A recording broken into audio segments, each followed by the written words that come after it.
লোকটা জীবিত থাকতেই জান্নাতে চলে যায়। সুবহানাল্লাহ বলবেন না?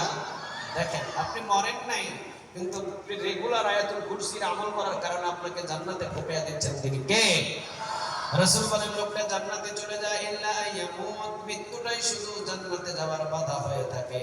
লোকটা মরলেই তাকে জান্নাতে ঢুকিয়ে দেবেন তিনি কে?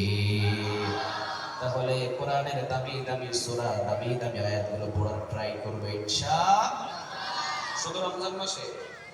কথা বলেন, শুধু রমজান মাসে না, প্রতিদিন অন্তত মসজিদে গিয়ে, আর আমার মা বোন যারা আছেন প্রতিদিন ঘরের ভিতরে একবার করে আমরা কোরআন খুলবো ইনশাআল্লাহ।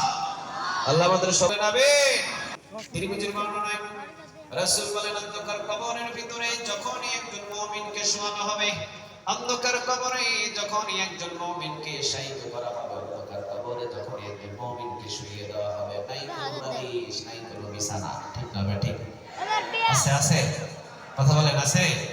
একদিন মাটির ভিতরে হবে ঘর রে মন আমার, কেন বাঁধ দালান ঘর রে মন আমার, কেন বাঁধ দালান ঘর।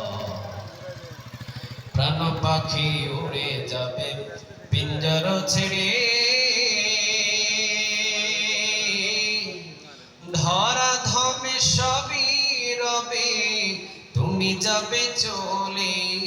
বন্ধু বান্ধব যত, মাতা পিতা তারা শত, বান্ধব যত মাতা পিতা তারা। ঘরে মন আমার, কেন বান্ধ দালান ঘর। আওয়াজ দিয়ে বলেন ঠিক না ঠিক? যেদিন মৃত্যু হবে, যেদিন ইন্তেকাল হবে, মা হবে পর, বাবা হবে পর, বন্ধু বান্ধব সবাই হবে পর। বাবা যেদিন দুনিয়া থেকে বিদায় হয়ে যায়, বাবার 10টা যদি সন্তান থাকে সবাই কান্না করে, কিন্তু একটা সন্তান কবরে যেতে রাজি হয়। আরো জোরে বলেন হয়? নিজের বিবি যদি জীবিত থাকতে, ওই বিবি অন্ধকার কবরে যেতে রাজি হয়। যদি নিজের 10টা ছেলে জীবিত থাকে, ওই 10টা ছেলের একটা ছেলে অন্ধকার কবরে যেতে রাজি হয়।